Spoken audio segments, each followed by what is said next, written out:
Oh, there you go. Perfect. Let me turn off my phone. Hang on.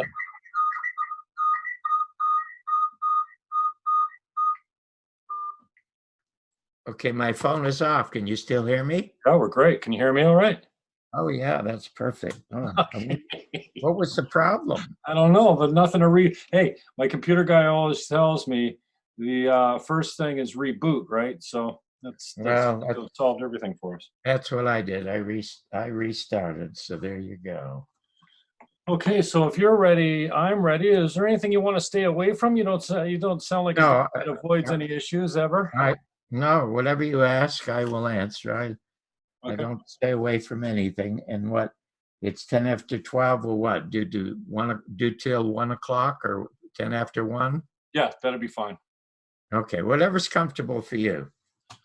All right. I will, you know what? Your introduction is going to be too long. I don't want to waste your time going through all your accolades and accomplishments there, Mr. Well, what you should do is you should start recording now, and whatever you say is fine, because I was always my most successful, Jim, when I was going live, when I originated the first morning talk show on ABC in LA, when I was the first in America to review movies on the news. I was live, and then when I accidentally created Real People, the first reality show, it was live the first couple of years. So really? Yes. So I love live. And so if you're recording now, good. Now let's just get going. Yeah. I saw a clip of you with Red Foxx. Was it on your YouTube channel? Man, he was just such a character. What a great show that was, and a great interview. Oh, well, thank you so much. As a matter of fact, Red Foxx was my mentor when I started as a stand-up comic when I came down here from Toronto.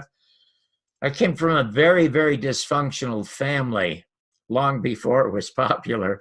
And I left Toronto when I was 17 to come down to Las Vegas originally to become a professional gambler. But when I eventually decided that I was going to do stand-up comedy because I wanted to do a talk show, because my hero was Jack Paar, who was by far the very greatest late-night talk show host in history. And what he did is he did an opening monologue. So when I started, my wife, whom I met during my second professional performance at the Hungry Eye in San Francisco, she was Earl Father Hines' band singer. Earl Father Hines is the godfather of jazz pianists. He was in Louis Armstrong's sextet, but he didn't like Louis's lifestyle, even though he loved his music. He went to San Francisco, created a big band, and my wife became his singer. And she also, because of that close association, became close friend of Red Foxx and Dick Gregory. And it was Dick Gregory who did the liner notes of my first album called It's Tough to Be White. But when I got my first real talk show, he was the second person I booked, Jim, was Red Foxx. Wow. If you want me to tell you who the first person was, I'd be happy to tell you that story too. So anything you want to ask me, I'd be happy to tell you. And that clip, by the way, I say in the clip, if anybody is watching, Red Foxx ad-libbed accidentally the funniest line ever in the history of television. Now, Jack Benny supposedly has the record for the longest laugh line in the history of radio. There was a fellow named Sheldon Leonard who always played gangsters. You probably saw him in old black and white films. Became a very, very famous producer, Gomer Pyle Show and a bunch of other shows. But Sheldon was always played a gangster, and he appeared on Jack Benny's show, and Jack Benny had a reputation for being extremely stingy. And on this one show, he's walking down the street, and this gangster, Sheldon Leonard, pulls a gun and says, "Your money, life." And then there's a long, long pause. And then he repeats, "Your money or your life." Another long pause. Now he gets angry and he said, "Hey, buddy, your money or your life?" And Jack Benny says, "I'm thinking. I'm thinking. Okay. Well, Red, when he came on the show, people were afraid to put him on television because he made his living doing party records in the Chitlin circuit. That's what they call the black entertainment circuit at the time. And nobody would put him on because he was filthy, but he was funny.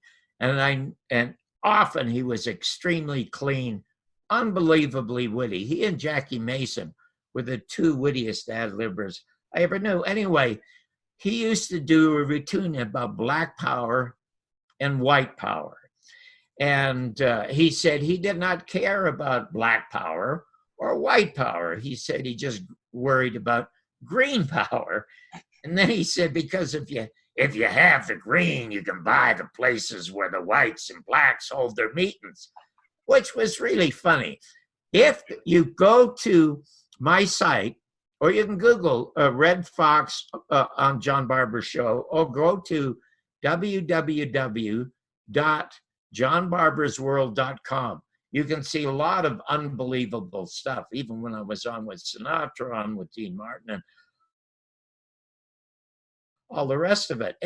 I knew Red's act very, very, very well. And when he came on the show, you know, Jim, what they call those short or long pants that Scottish golfers wear, and they have their socks and and their pants are tucked in. I don't want to. You know what they're called? Yeah, I don't. No. Okay, they're called knickers. Okay, so that's anyway, fan from YouTube. Yeah. Okay, they're just called knickers. Nickers. So when I introduce Red and you see him walk out, he's dressed beautifully, but he's wearing these knickers. And we had another comic on who ran over to him and tugged at his pants like that and said, "What's this? What's this?" So Red said, "I was down south in Mississippi and I heard him saying knickers all the time, so I bought me a pair." Well, of course it got an ovation, and he sat down. And he sat down to talk about his long relationship with Malcolm X. They both grew up in St. Louis. They both went to prison together. But before we got to the part about Malcolm X and how they used to sleep on the street and on hotel tops and all the rest of it, and they were in jail together, I asked him about the black and white thing. And when he talked about green power, I don't know why I asked this, Jim, but I said to him, "Hey, Red, that's funny. Why do you think money is colored green?" Now, anybody else would have been absolutely and totally stumped. And I was embarrassed and ashamed of myself because I thought, God, I'm going to ruin the guy's act. Without missing a beat, he says, "That's because Jews pick it before it gets ripe." Well, you could almost... We couldn't continue with the show. The laughter was so loud. People literally fell on the floor, pounding the floor. And Jack Harder, who was the other comic, when the laughs died down, he'd pull out a $20 bill and start waving it. I picked some.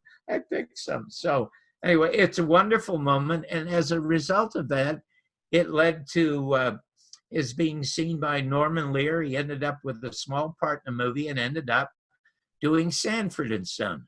Sanford and Son was a ripoff of or an adaptation.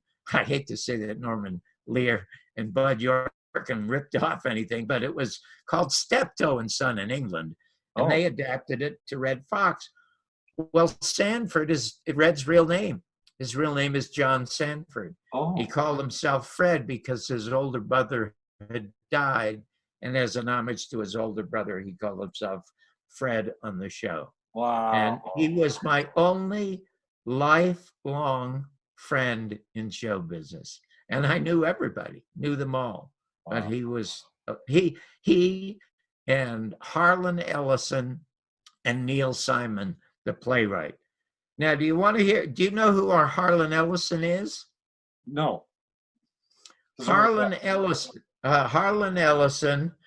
Do you know who Nabokov and Ray Bradbury are? Bradbury, yeah. Okay. Well, that trio they comprise the greatest science fiction writers in America. And that was Nabokov, Ray Bradbury, and Harlan Ellison.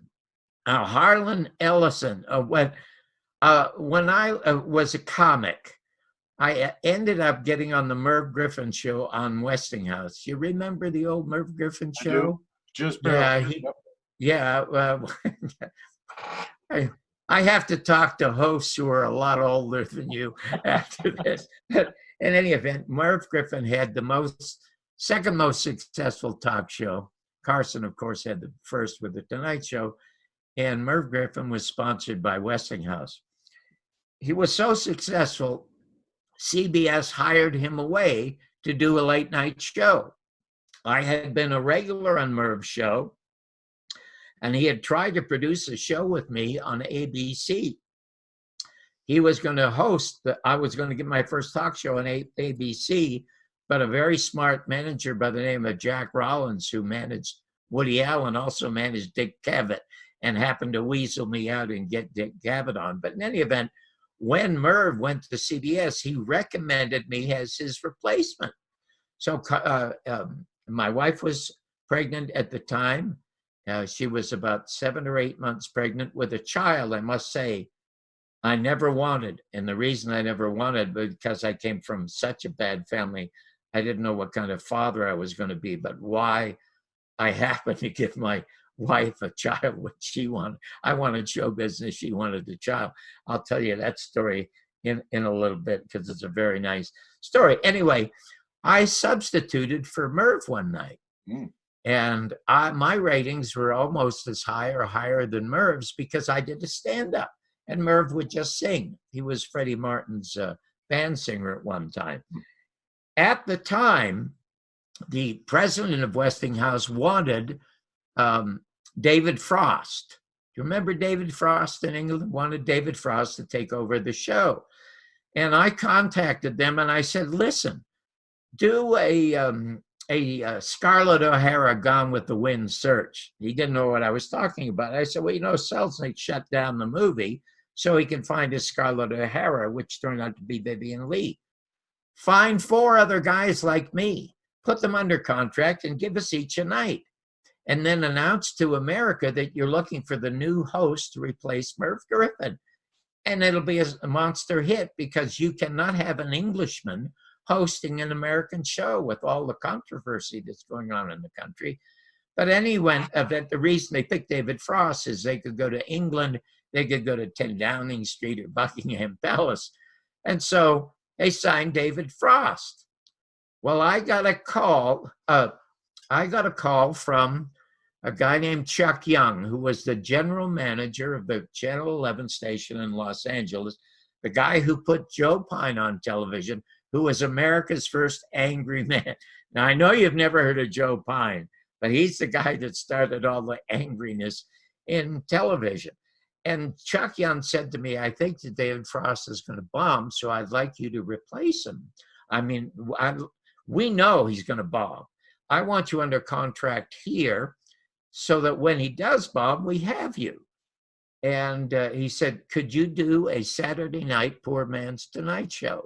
And I said, it'd be my first talk show. Jim, I was so happy. I was going to get my dream of becoming the next Jack Paar from Canada. I mean, unbelievable. And as a matter of fact, I was in the country illegally twice. I was deported twice, which is strange and magical how all this happened by accident.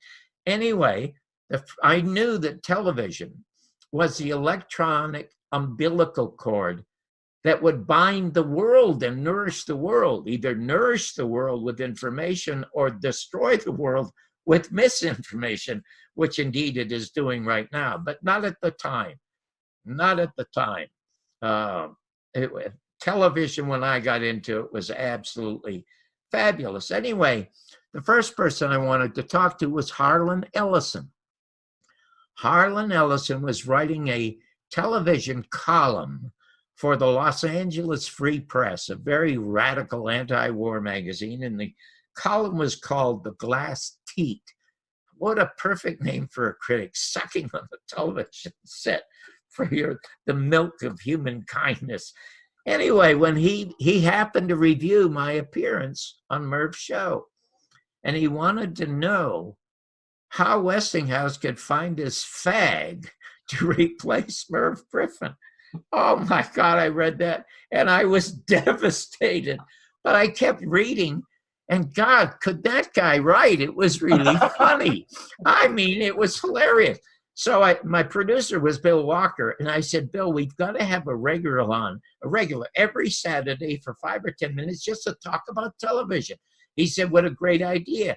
Who do you want? And I said, Harlan Ellison. Oh, God, you got to be kidding. I'm not calling him. I said, well, I'll call him. So I looked in the yellow pages. There was his number. I dialed. It answered on the first ring. This very angry voice said, yeah? And I said, Harlan, this is John Barbour. And he said, oh, shit. And I said, oh, wait a minute. You've already said that in writing. So can I ask you a question? He said, are you really John Barbour? And I said, yes. And the question is this: can you talk as well as you write? He said, what a stupid bloody question. Of course. Why are you asking? And so I explained to him that I was going to have this show on Channel 11. Chuck Young was going to give it to me. I'd like him to come on and talk about television. He said, are you kidding? He said, I'm not going to change my comments or opinion about your performance on Merv show. I said, I don't care. You can bring it up. It's great television. I said, a matter of fact, the greatest radio shows were Fred Allen and Jack Benny, and they always were attacking one another. So people used to tune in to see what they would say and how they would insult each other. Anyway, he comes on the show. Everybody in town knows who Harlan Ellison is. He writes the best Star Trek scripts. He wrote that they stole the idea, the terminal. What's that Arnold Schwarzenegger movie? Terminator. The Terminator? Yeah, a quick story about this. You know, he wrote a short story called The Terminator, and Paramount stole it, turned it into a script, and it made Schwarzenegger a star. And so he hired a lawyer to sue. Everybody in town, including his wife, his agent, his manager, publicist, don't sue, you'll never work again. He said, I'm going to sue. And he sued, and he won the suit. And it was so big, Jim, he could afford to take out a huge billboard at Sunset Boulevard in Doheny in Hollywood, a big sign that said, I beat the bastards. And he never worked so much in his life because Hollywood only loves winners. So there you go. Anyway, everybody in town knew who he was, knew what he had said about me, so they tuned in to watch the show. We got a great rating. It was a wonderful show. Chuck calls me on Monday, and he's giggling. And he said, John, gosh, congratulations. I mean, that was just wonderful. Surprised to see that the show did so well because you're really not that well known. Even you're on Merv's show and Dean's show and a few others. Not many people know you, but they know you now thanks to what you're giggling. And he said, oh, you'll never guess who was just in my office. And I said, who? He said, Harlan. I said, oh, terrific. Are you going to give him a show? And he said, no, don't be silly. I said, you've got to give the guy a show. I mean, television is really important, and nobody's more articulate or savage than he is. And he says, no, I'm not giving him a show because the show he wants is yours. He thinks you're lousy. Now, okay, so my show goes for 8 weeks and is canceled because evidently David Frost is doing okay. Jim, from that point on, every talk show I did after that, the first person I called to be on my show was Harlan Ellison. Wow, that's a great story. How much do you think your comedy today would pass? Like if you stood up and did what you did in, what was it, 1965? You did your act there. It's Tough Being White. Yes, that was like today's Netflix special, a live recorded to comedy album, right? Like to vinyl, was it not? Well, yes, and you know, I must say that political correctness is really bad in my country, the United States now. But I was in Canada it's worse here. recently, You know what? I was just going to say it's a whole lot worse up there. It is. Because first of all, the firing of the most interesting guy in the National Hockey League, except for a couple of hockey players, was Don Cherry. I mean, I could not understand what all the fuss was about and why they got rid of him. And somebody in Canada said, well, he was getting too much money. Rogers thought he was getting $1 million, or 800,000, which was too much money. And I said, they should put a cap on his earnings. So I said, hang on a second.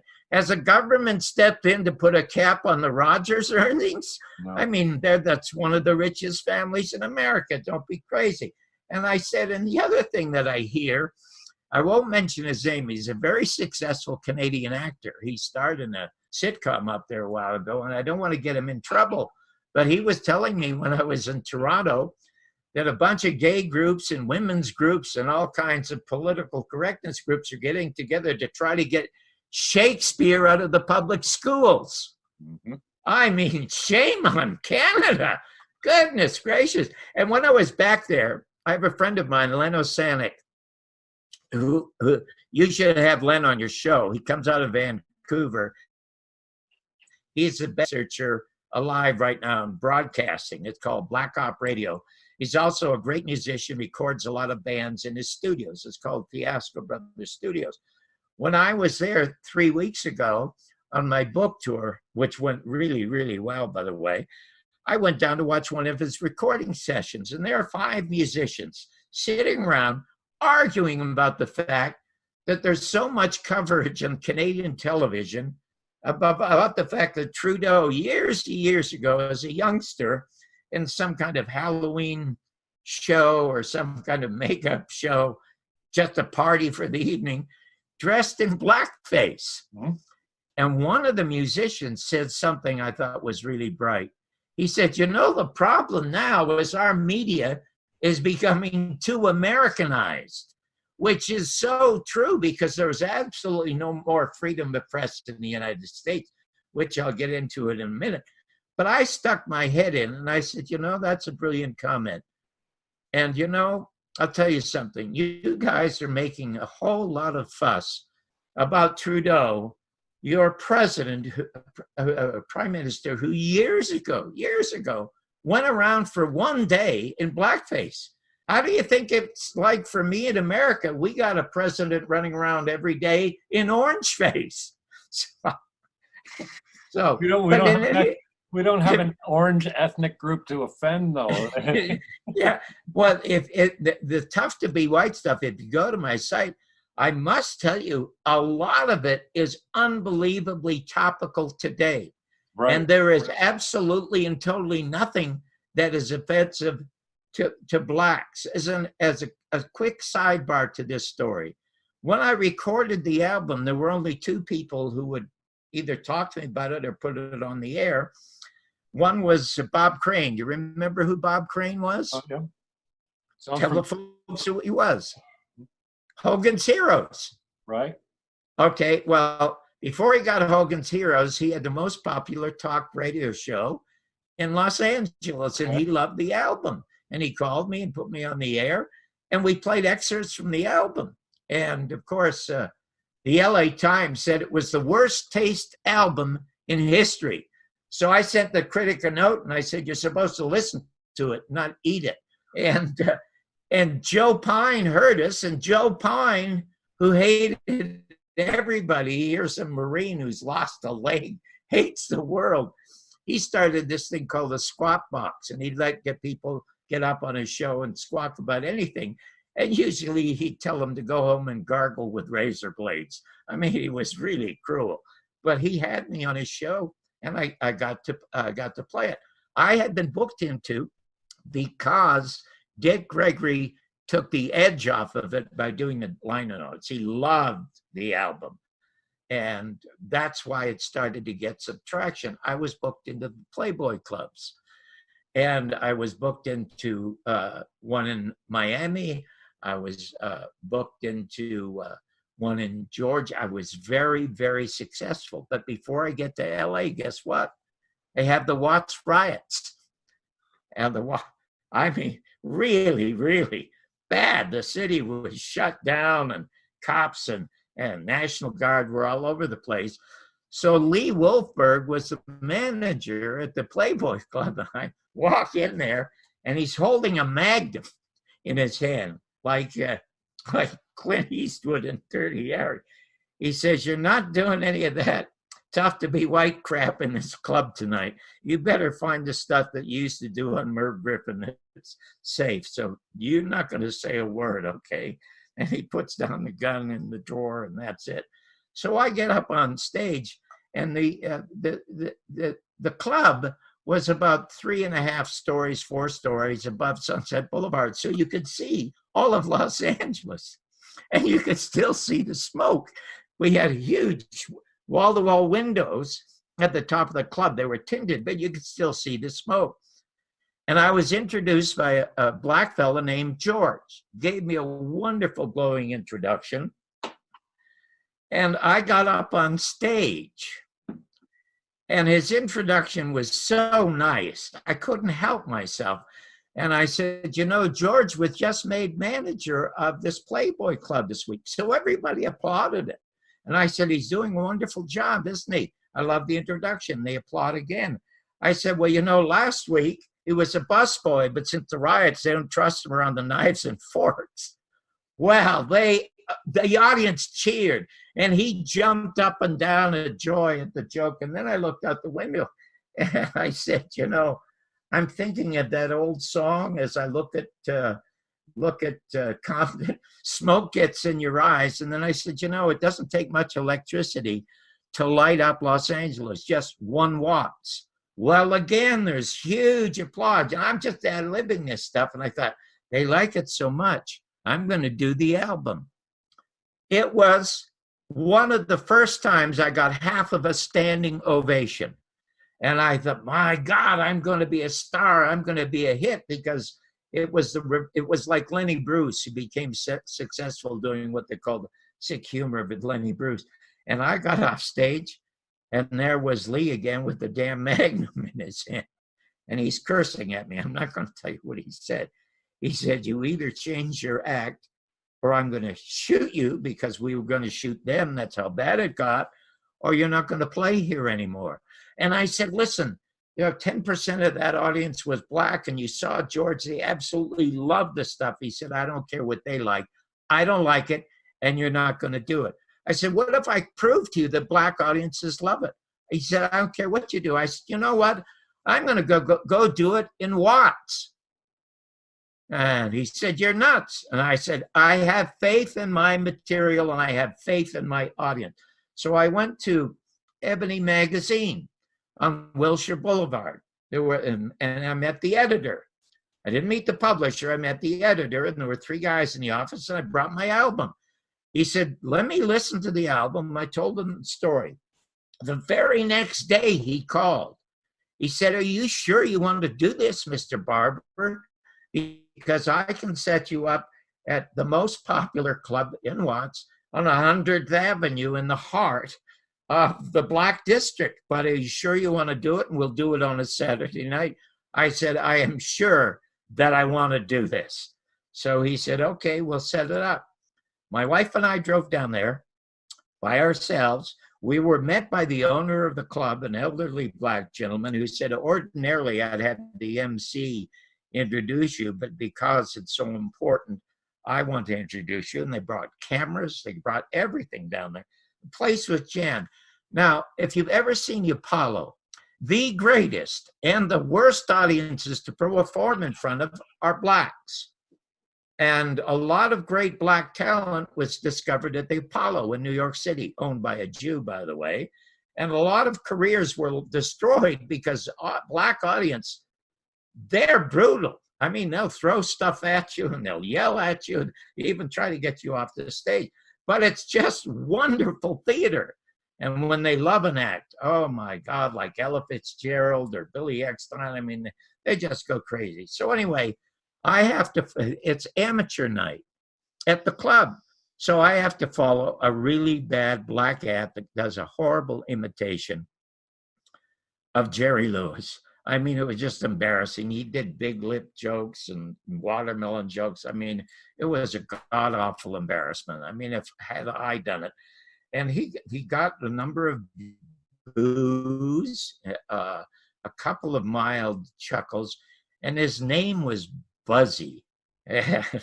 So anyway, when it's my turn to get up, the owner of the club holds up the album, and the audience sees the title, and they kind of hiss. And he said, "Our brother, Dick Gregory, wrote the liner notes to Mr. Barbour's album. And he's been having a very difficult time in white clubs trying to do his material, which our brother loves. And he wanted to come down here and present it to you. And I want you to listen to what it is that he has to say." So I get up, and I'm telling you, I am so nervous. And one guy hollers out, "You having a tough time following Buzzy?" He said he was tough act to follow. And I said, "You know what?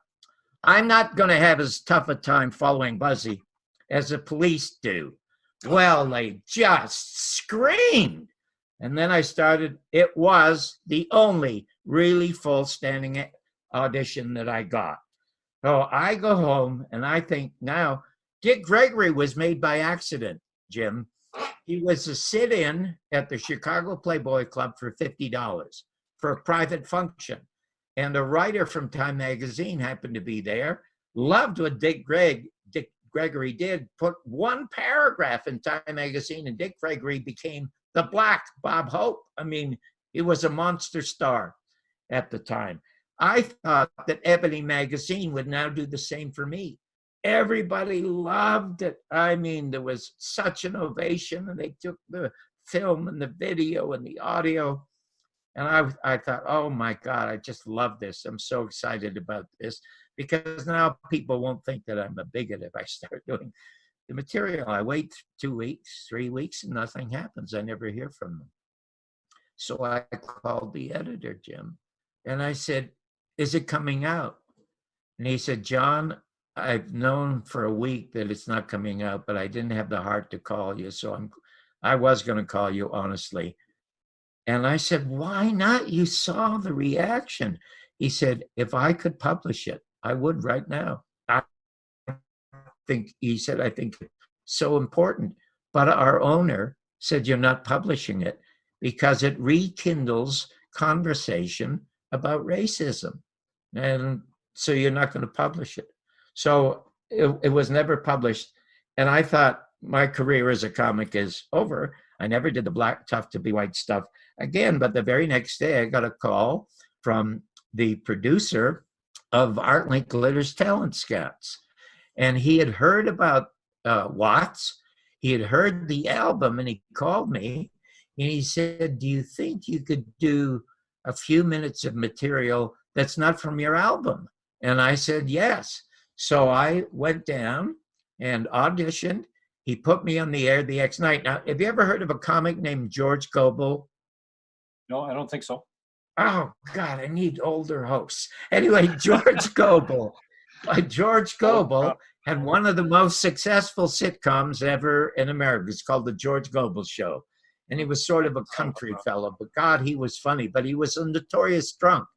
And in order to make the show popular, even though Art Linkletter, a fellow Canadian, was hosting it, they would hire major stars to introduce the talent. So if there was a singer that was auditioning, they'd get Vic Damone or they'd get Vicky Carr, somebody to introduce them. And introducing me, a comic, they hired George Gobel to introduce me. So he came into my dressing to introduce himself, and he brought a bottle of bourbon and 2 glasses. And he said, "I came, kid, to help you celebrate your being on American television really, really for the first time. And so let's have a drink." And I said, "Mr. Gobel, I don't drink." He said, "I beg your pardon?" He said, "Why not?" I said, "First of all, it has to do with the drunks in my family. I don't want to get into that, but I don't drink, and I probably never will drink." And he said, how can you go out there alone? So he said, I'll toast it for you. Well, I did so well, Jim. I was one of only 2 acts ever brought back to Talent Scouts. And Art Linkler was so proud of that fact that he introduced me himself. And if you go to my site or you Google John Barbour on Talent Scouts, you will see the complete 8 or 9 minutes of that ad. And the opening line of it was when I started to become a comic, I was 30. I was in the country illegally, and I didn't know if I could write. I didn't even know if I was funny. So I got all the comedy albums, everybody's, Jonathan Winters, Mort Sauls, Lenny Bruce, Bob Newhart, who worked on the phone, and Shelley Berman, who did the phone. They were fabulous. But I couldn't be them because they were themselves, and they had a distinct identity. I had no identity. There was nothing unique about me as there was about them. And so I got a dozen joke books. And I read all the joke books, but the jokes that were good, everybody knew.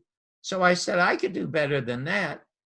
And in 10 minutes, I wrote my first 5 minutes. And the opening line was, hi, my name is John Barbour, and I'm being brought to you right now through the courtesy of the NAACP, which was a courageous thing to say at the time because they had all these sit-ins all around. And then I said, the National Association for the Advancement of Canadian People. And then I was off and running. So my entire act became my observations about America as coming from Canada. And that ended up being the album that was pressed to vinyl then? The Tough to Be White one, I never did again after that because they wouldn't let me do any of it on television. Right. I've never done any of it on television. But it's more topical today than it was then. You think you could get away with doing it on TV today? You've seen Chappelle's show, probably. I mean, absolutely I could. If the people that would be the most nervous would be the white folks because I'm expressing a lot of what white folks are thinking, but don't want to say out loud. And I do it in a very, very funny way. And, what do you think? What do you think the outcome of what do you think the outcome? What'd you say? I said, what are your thoughts on what this whole cancel culture? Your video's freezing up. No, okay. It says my internet is unstable. I wondered. Your video was freezing up, so I didn't hear you. Yeah, I just wondered what you. Yeah, think. I can hear you now. What are your thoughts on this cancel culture and the politically correctness of today's? I mean, we've always had certain sensitivities. It seems to be goes in and out of subjects and people and whatever. But I mean, I agree with you. I like the days when we used to grind the hell out of each other, whether it was in the rink or on the playground or the sports field or whatever. I mean, it was, and at the end of the game, we're all just guys. So yeah, I just wonder what your thoughts are. You see you could get away with doing it today, and Rogan's got an edge to him, and Chappelle, although he's black, can get away with, that specific racial slur. But it just seems like it's the death of, I really appreciate your thoughts on television because it seems like the death of television. When I hear you talk about the early days of TV, it sounds to me like it was a much more, I don't know, pure, for lack of a better description. It seemed like a pure. Well, the reason is, Jim, the reason is very simple. When the television box was invented, they had to have something to put on the air to sell these boxes. And what are they going to put on the air? Well, they go to all the old established vaudeville acts, Milton Berle and Jack Benny and Fred Allen, and they put them on the air.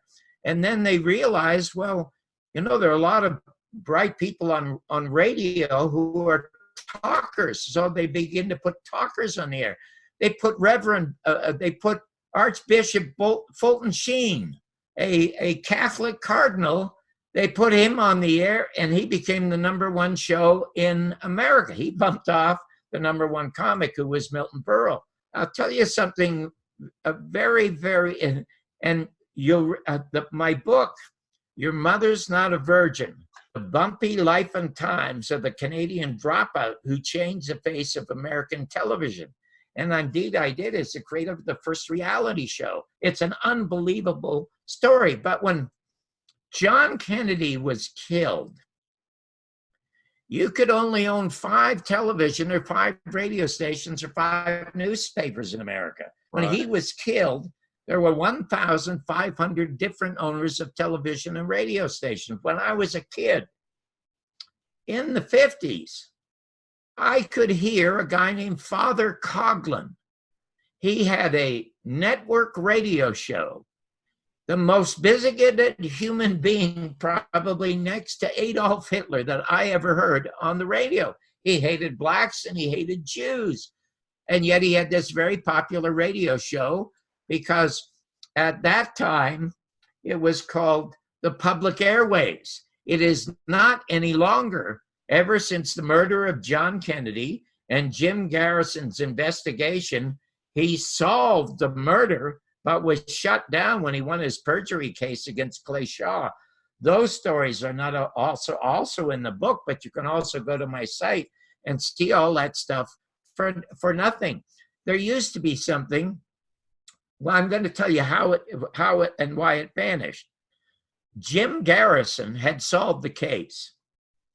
The Central Intelligence Agency said murdered our president, and he was going to prove it in court. He announced this in 1967, but the media and the government prevented him from getting into court for 2 years. He finally got into court on January 29, 1969. A couple of months later, lost the conspiracy case against Clay Shaw, but he won the perjury case. He had a slam dunk case. They had a witness who had been paid $25,000 by Clay Shaw to murder him. And that would have sent Clay Shaw away forever. And they had a bunch of homosexual $20 male hookers talking about their deviant homosexuality as homosexual acts with David Ferry, Lee Oswald, and Clay Shaw. Now, Garrison never presented this in a conspiracy case because it said it had nothing to do with the conspiracy. But I knew that Clay Shaw, this respected businessman, doesn't want these witnesses in front of a jury that think he's this golden boy of New Orleans, this successful businessman. He would have confessed rather than having his life destroyed, and the government knew it. So they stepped in illegally and shut down the case. And they also tried to sabotage him. A guy named Walter Sheridan from NBC, who worked for the FBI and CIA, was sent to destroy Garrison's case by getting his key witness moved. His name was Perry Raymond Russo, getting him a job for $50,000 in California. Well, Garrison wired it so that when Walter Sheridan met with this kid, it was audio taped. And he had a criminal case against NBC and Sheridan, so he had to get equal time. They had an equal time clause at the time. He went on late night television. It's in the movie, The American Media and the Second Assassination of President John F. Kennedy, and described and proved how Oswald could not have been the killer, and it was the Central Intelligence Agency. Well, the owners of the country, and Americans don't own America, as Canadians don't own Canada. There are half a dozen families own it. They say, we can't have this kind of truth on television. So they got rid of the Fairness Doctrine. And the worst president in American history, Bill Clinton, signed the Communications Act in 1996, turned 95% of all American media over to 6 corporations. The reason I made the second documentary about the American media was because when Donald Trump was running for the presidency, you remember he might have said to Ted Cruz, he said, your father was in New Orleans helping Lee Oswald distribute leaflets. Well, in the Garrison files that I have, we find that indeed a guy who has his father's name is arrested distributing those leaflets. And so also Trump is talking about fake news, and he sounds like Garrison. So I go back. I have a 3-hour interview that I did with Mr. Garrison, September 5th, 1981. And I listened to it, and it sounds like Donald Trump. And I said, I have to make this documentary. And I did. Now, the business of fake news. Donald Trump could make America great again only with his pen and in 1 minute, without firing a shot or firing anybody. An executive order reversing Bill Clinton's Communications Act. Do not let any person or corporation own more than 7 radio or television stations or newspapers, the way it was when I started the AM show in Los Angeles. And I'll tell you again how powerful the equal time clause was. Do you know that I was the first person in America to review movies on television? Did you know that? I learned that researching you a little bit. Yeah, I didn't know it before. Well, right now they're as common as weather girls, for crying out loud. But I was the very first one. Now, to show you how powerful the fairness doctrine was, if you were a producer or an author of a book or a playwright or a musician, and you came out with a new work and the critic decimated that work, you could ask either the newspaper, the television, or radio station for equal time, and management could decide whether or not to give it to you. If they decided against you, you could take it to court. Okay. That was the value of free speech at that time. Right. Anyway, there was a movie called Soylent Green with Charlton Heston. Do you remember it at all? I've never. It's a science fiction film where people are reduced to, where human beings, after you can get 3 squares a day. I mean, a god-awful movie. Well, I absolutely decimated the film.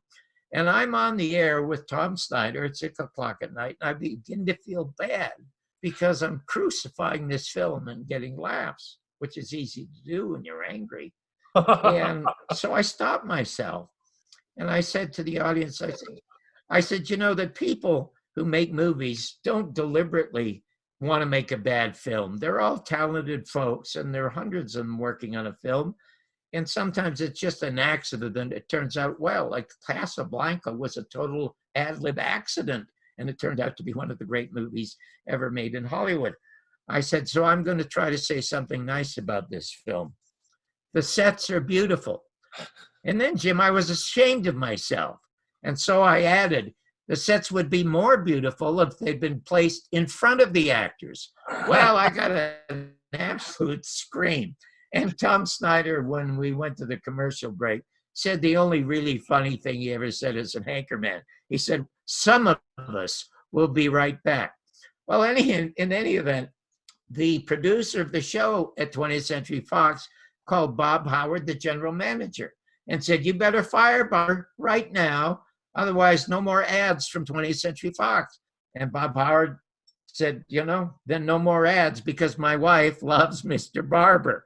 Okay, so I got to stay on. Now the producer calls back because he's filing a lawsuit and demands equal time. Fairness doctrine. And Bob Howard turns him down again. So he takes it to the courts in Los Angeles, and they rule against him. He takes it to the California Supreme Court, and they rule against him. It was in the courts for 5 years, Jim, until the Supreme Court ruled on it. The only movie review that ever went to the Supreme Court, they also ruled against them. And guess what the Supreme Court said? The Supreme Court said, we are turning you down because John Barbour's movie reviews are of absolutely no public importance. Wow. So there you go. There you go. But that's how powerful the media wasn't. And Clinton or Trump is probably a slam dunk to be reelected because the Democrats, I mean, you want to know something? In Poland, they do American jokes. That's how bad American politics is in this country. And it looks like Donald Trump would be a slam dunk. He has not reversed the Communications Act. And I'll be very curious to find out if indeed he does once he has a mandate in the second term where nobody can get rid of him. And also, I must say, even though they have all this nonsense about impeachment, Donald Trump is the least impeachable president we've had in the last 40 years. Bill Clinton should have obviously been impeached, not only for his peccadillos, but he had 87 women and children murdered at Waco. And then you have George Bush with Iraq.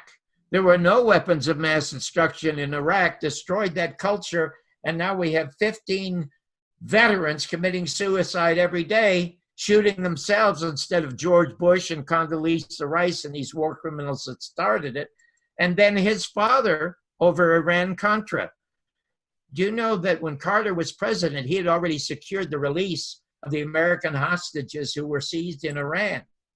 And now that you had Ronald Reagan running as president, and you had the former head of the CIA, George Bush, running as vice president, he became traitorous. He went to the Iranians and said, don't release them until Mr. Reagan is elected and we'll give you a better deal. And it became known as Iran-Contra. Do you remember that? Yeah. Well, in the movie, you see him saying if people knew what we were up to, they would chase us down the street and hang us. And even Eisenhower, the beloved Eisenhower, who warned us about the military-industrial complex in his last speech before John Kennedy became president at 46 and had to take on that extremely evil force. I mean, Eisenhower, who was beloved and a general, could have shattered him into 1,000 pieces all by himself, but he didn't do that. And what few people know is that in 1952, Iran had one of the greatest democracies in America. They had elected a socialist named Mossadegh, who nationalized British petroleum because the English were taking 85% of Iran's oil. And he said they should only take half.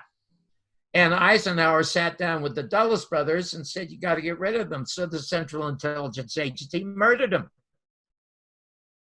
And they murdered Salvador Allende also in Chile. And so Richard Nixon should have been impeached and probably hung for that. For Donald Trump to make a phone call that is probably only politically incorrect is not an impeachable offense. They just don't like him because he is a totally unlikable human being. But that has nothing to do with what it is that he's doing. Yeah, the impeachment inquiry is profound. Just blows my mind because they have the transcript. You can see right there in black and white that there's not anything impeachable. That's it. That's it. That you're absolutely right. And of course this Russiagate nonsense. Now I hate to be coming to the defense of Donald Trump because I'm agnostic about Donald Trump, you know. Right. But the thing is that he has said a couple of wonderful things. One that was really, really quite human. He said it 3 weeks ago, and I hadn't heard talk like that since John Kennedy. You remember about a month or so ago, 6 weeks ago, there was a drone supposedly sent from Iran that blew up one of the Arabian refineries. Right. Donald Trump was on national television sitting down in front of his desk. And he said, you know, I just got a notice here from our Pentagon, and they gave me a list of 12 targets in Iran that I should attack because they sent the drone supposedly to blow up the refineries in Saudi Arabia. And then I had this notice from the prince. Now, this is the prince he's very friendly with, the prince that ordered the murder of that New York Times newspaper man whom they dismembered. But he said they get a notice from him saying the missiles came from the north, so they must have come from Iran, and you should attack them. And Donald Trump takes his finger and he taps his desk and he says, you know, it'd be so easy to push a button and it's over with. He says, but I'm not going to murder thousands of innocent people when we don't know that this came from Iran. That's the first time since John Kennedy, the first time a president of the United States has stood up to the overblown and bloated military-industrial complex. It got John Kennedy's head blown off in Dallas because he was withdrawing the 12,000 advisors monthly from Vietnam. That's what got him shot in Dallas. But in the film, Jim, something interesting is said by Jim Garrison. Your name's Jim. His name's Jim Garrison. Jim Garrison says that the Soviet Union was the first fake Cold War because they lost 25 million people and all their infrastructure was totally destroyed. They were no threat to the United States. The biggest threat to the United States, as Eisenhower pointed out, was peace. He said, because if you have, 1.5 million men coming back to make automobiles and refrigerators and telephones, how many can they make? They make a new model once a year, but you can have a new bomb every 2 seconds. It costs $10,000. And they created a thing called Project Mockingbird, the CIA, to infiltrate all of American media to promote the threat of communism, which was a fake in Vietnam and in Iraq and every place else. Now we have fake terrorists. They have no country. I mean, we could at least bomb Iraq, or we could bomb Korea, or we could bomb Vietnam, because they identified this as where these terrorists lived, even though they were also fake terrorists. Now we have this thing where almost anybody in the United States, Jim, can be called a terrorist. You and I could be called terrorists just for having this conversation, for crying out loud. Yeah, it's strange, and I'm frustrated by the fact that when are they gonna label Antifa a terror group? I mean, these guys are in black masks showing up to events, but like you don't. I'm socially a lefty. I've run, I don't know, 7 or 8 times for the Green Party here in Canada. It doesn't get good for you. Good for you. It doesn't get any more left than that. But then I was 24 when I started with the Greens, and I've had more time to think about the issues and debate them and see them debated by smarter people and say, hey, well, yeah, I'm really off on that. So I've come right. Number one for me is free speech. Don't tell me, like in Canada right now, you can't even criticize Islam as Islam. We have a law against that. It's just, it's crazy. And I hate to interrupt you. Could I tell you something really interesting? And you probably have heard this. Tulsi Gabbard is one of the Democratic one of the hopefuls. And there are 2 things in her favor. One of the things is that she is very, very strongly opposed against war, because she fought in them. Even though they were fake wars, she thought maybe 9/11 was a real threat when it obviously wasn't Saddam Hussein. So now she knows she's opposed to it. Yeah, but she's for me, the most enlisted, actually. Yeah, the most interesting thing she said a month ago. Yeah, she said, the first thing I do if I become president is I drop all the extradition charges against Julian Assange. Mm-hmm. Then I drop all the charges against Ed Snowden and let him come back to the country of his birth. Otherwise, what good is the First Amendment? I would vote for anybody who would do that, because there is nothing more important than being informed. At the opening of our film, Thomas Jefferson is quoted as saying, you can't have a functional working democracy unless you have an informed electorate. And you cannot have an informed electorate unless you have free speech. And then John Kennedy more recently says at the beginning of the film, we believe in an absolute free flow of information. And any government who does not allow this free flow of information is a government afraid of its own people. We do not have a free press in the United States, and obviously, being a smaller country, you're just a regional office. The United States is still sort of headquarters, and every other country is sort of regional office. But I was expecting a whole lot more freedom of speech when I was up there in Canada. Now, I look upon the internet the way I look on a box of Cracker Jacks. It's full of nuts, and it's full of corn, but at the bottom of the box are a couple of prizes.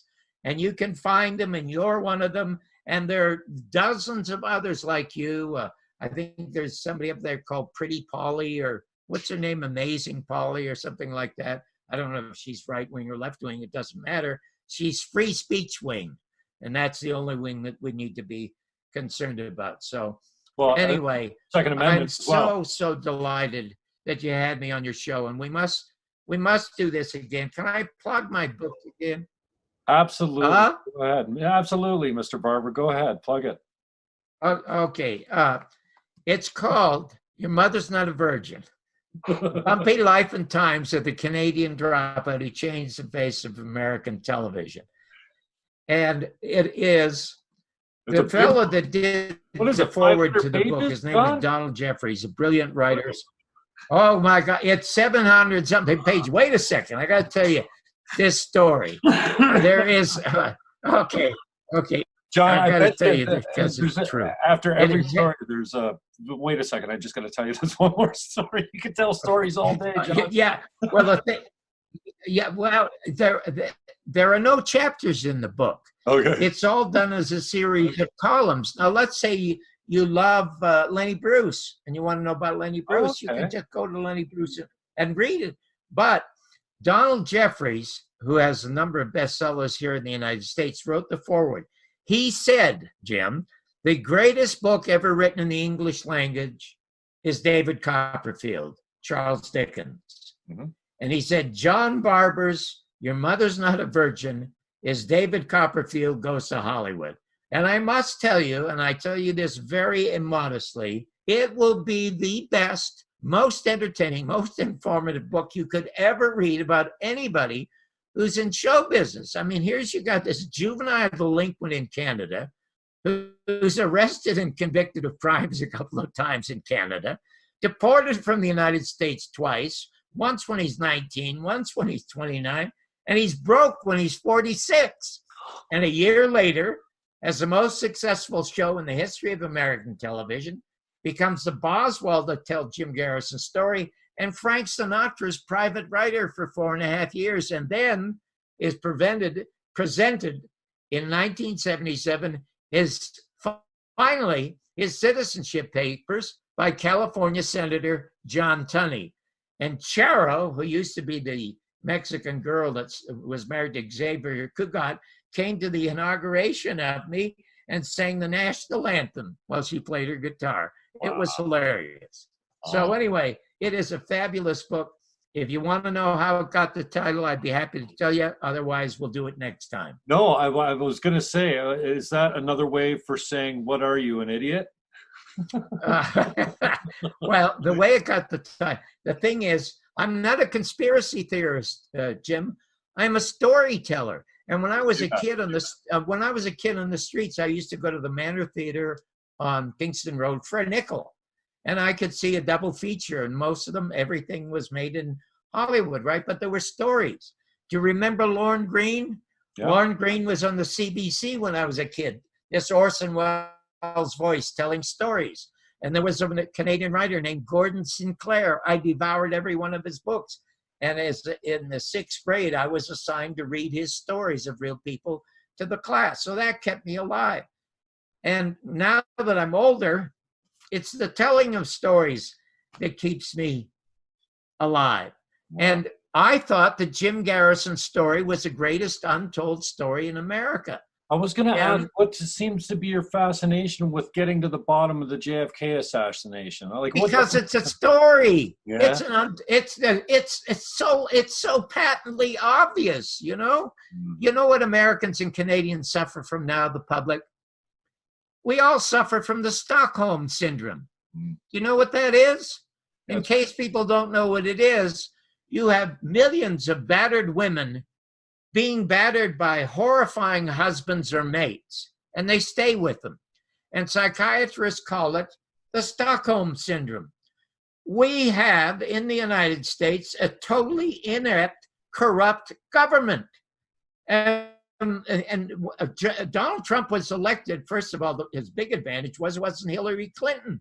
I've had 2 friends move from the United States before the last election because they thought Hillary was going to win. So, and they're still out of the country. So there you go. And people that I play golf with who voted for Trump say it's the lesser of 2 evils. Why vote for an evil at all? Don't vote at all. Boycott the election. Wouldn't it be wonderful if 90% of all Canadians, Americans boycotted the elections and let the 1% fight over it?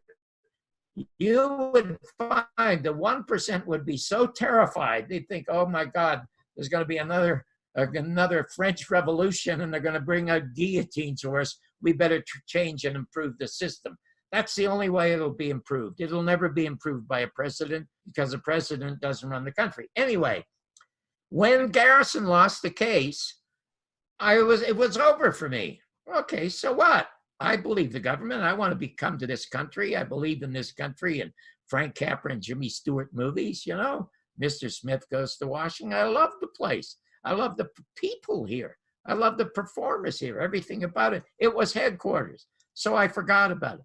I was in a bookstore, Edmonds Used Bookstore on Hollywood Boulevard, across from my favorite restaurant, Musso and Frank's. And there was a book called Heritage of Stone, written by this guy, Jim Garrison. So I start to read it, and I'm stunned. I'm spellbound. 4 hours I stand and read the entire book. I learned that the Zapruder film has to go to the Supreme Court because Time Life won't release it to Garrison for his trial to show a jury in New Orleans. And then there's a doctor named Fink, the only forensic pathologist at the non-autopsy of John Kennedy at Bethesda. And when he's in court, he said, we were prevented by admirals, generals, and FBI from looking at x-rays or looking at films or even doing an autopsy. So if you go to the Warren report, you won't find any x-rays, you won't find any photographs. You find 2 cartoon drawings of John Kennedy's head with a bullet in the back and a bullet coming out the front.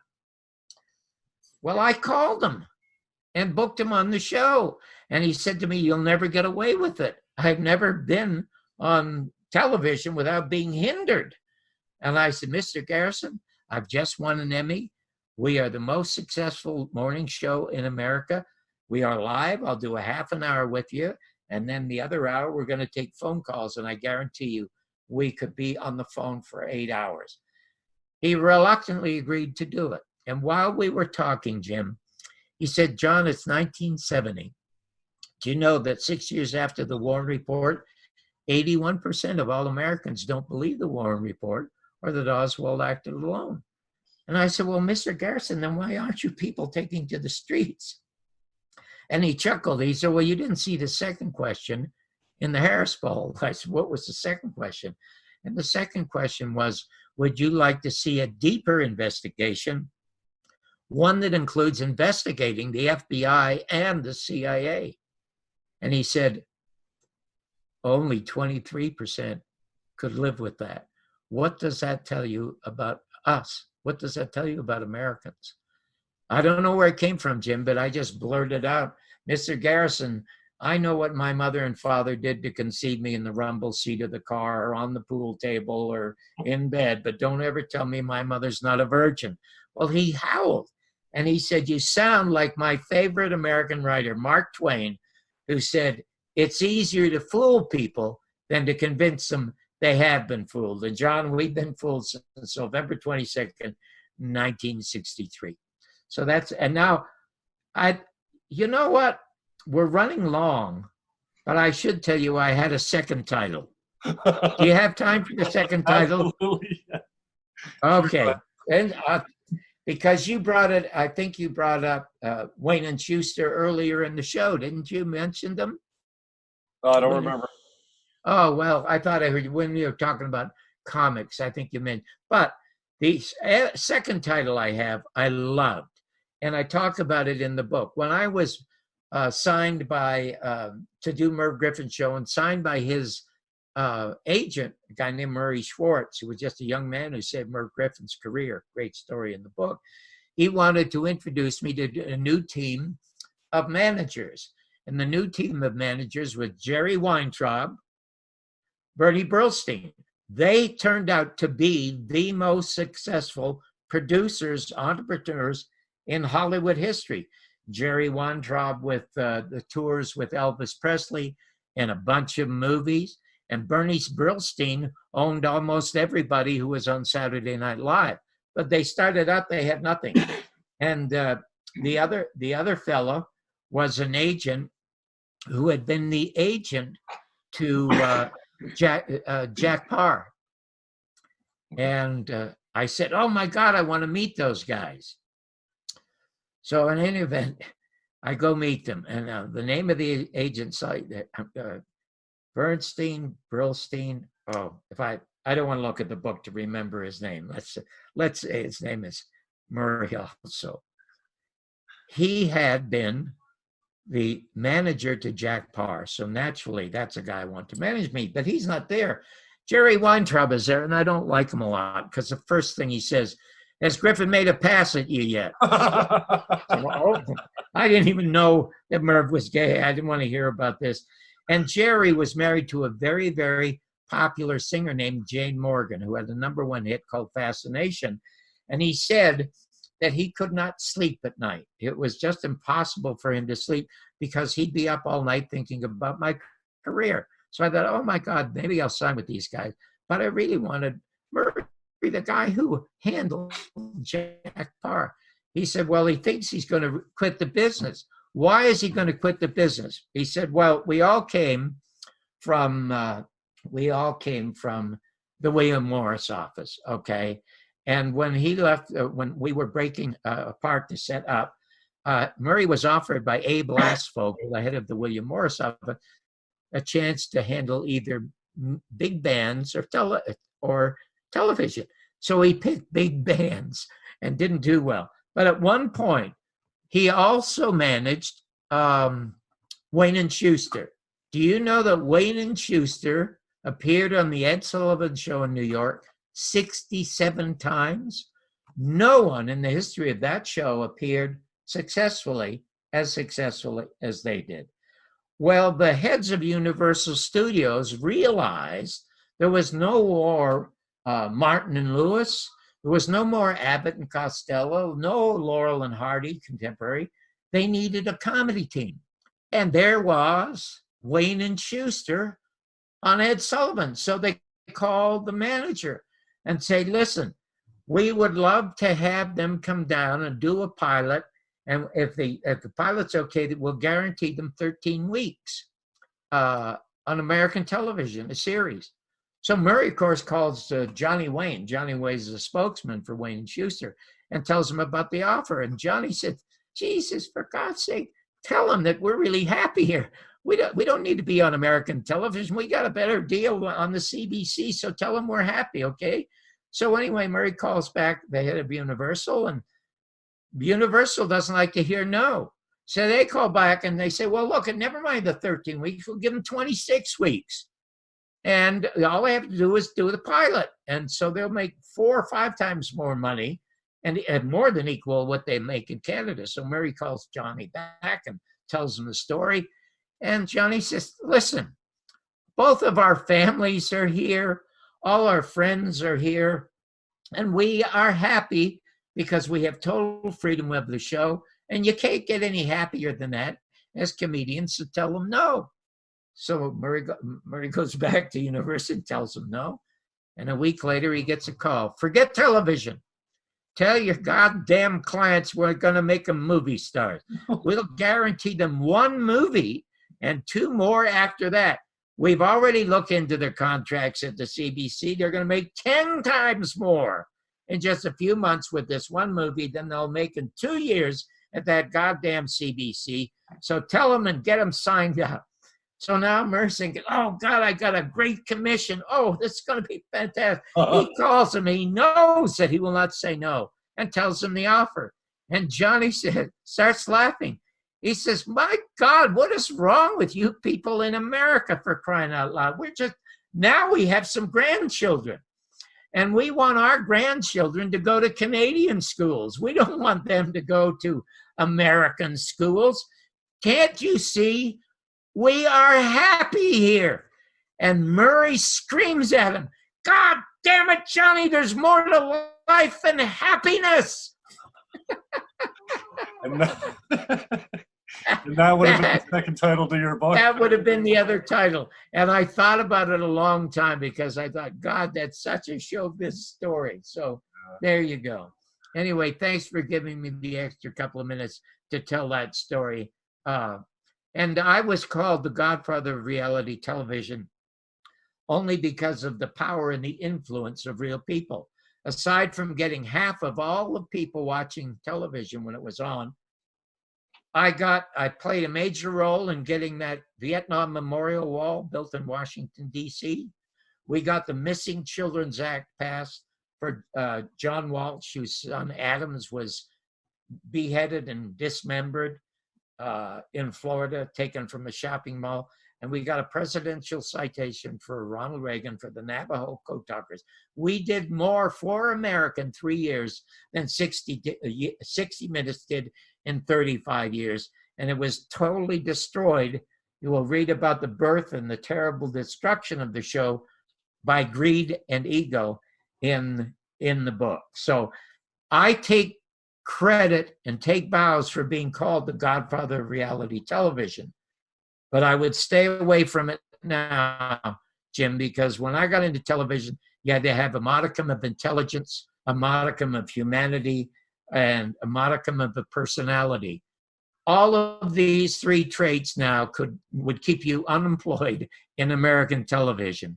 The only thing you need now in reality television, as you know from some of the shows I saw in Canada, all you need is an absence of shame. And reality television in the beginning was like the greatest bottle of wine. You uncork it and you leave it out there for 30 years, it turned to vinegar. I watched a episode with Terry Foxx. Man, it had me choked up. Terry Foxx was alive when I was younger, obviously, and I remember it very well. But wow, he was so young and just so real. And I watched real people. I don't know if it was my parents or me and my brother that watched it, but it was huge in Canada. I can't remember what night it was on, but we never missed it. I think it was on Wednesday night. It was huge in Canada. As a matter of fact, I went up there to do a story about some priests who played hockey. Of course, I'm a hockey junkie, and I'm going to go and tell this story. I got off the train, and there were 1,000 people. We were like the Beatles, for crying out loud. Jeez. It was just unbelievable. Unbelievable. And it was often difficult sometimes when we got to be well known to shoot in public because the crowds would become enormous. And I'm the only one in the history of Yankee Stadium who ever videotaped in Yankee Stadium without getting a license or permit to do so. Yeah. John Barbour, thank you so much. And thank you to John Pantalon, who's a friend of yours on Facebook, that suggested I get a hold of you and that you'd be open to doing a discussion. And then, wow, so generous with your time and the availability. I really appreciate it, John. And John Pantalon, that recommended that you come on the show, was also right. He told me before I interviewed you today, I think this one's going to be a two-parter. That's funny. What you need to do for me is you have to friend me on Facebook, then message. One of the things that about Facebook, they had a CAPA conference. CAP is Citizens Against Political Assassinations in Dallas. They had it on Friday. The key speaker was Oliver Stone.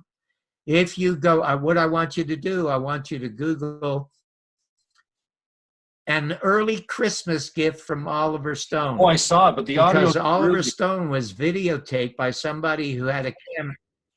Yeah, the audio is not very good, but you can hear it. Right. And he endorses the film. But what I want you to do is send me your address so I can send you an autographed copy of the book. Oh, I appreciate that, Mr. Barbour. Thank you very much. And I will touch you up again. Sorry about the technical issues. We got a late start today. You're more than welcome. Now your video is frozen, and now your audio is freezing. Okay, Mr. Barbour. Thanks for your time. I appreciate it. Be well. We'll talk soon, okay? Are we done? Yeah, we're done. We're all done. Right. Okay. Your video is freezing, and I can't hear you. Okay. We'll talk soon. I'm going to cut it. Sorry, John. I hate to cut you. Well, Hate to do you like that, Mr. Barbour. I have to say goodbye.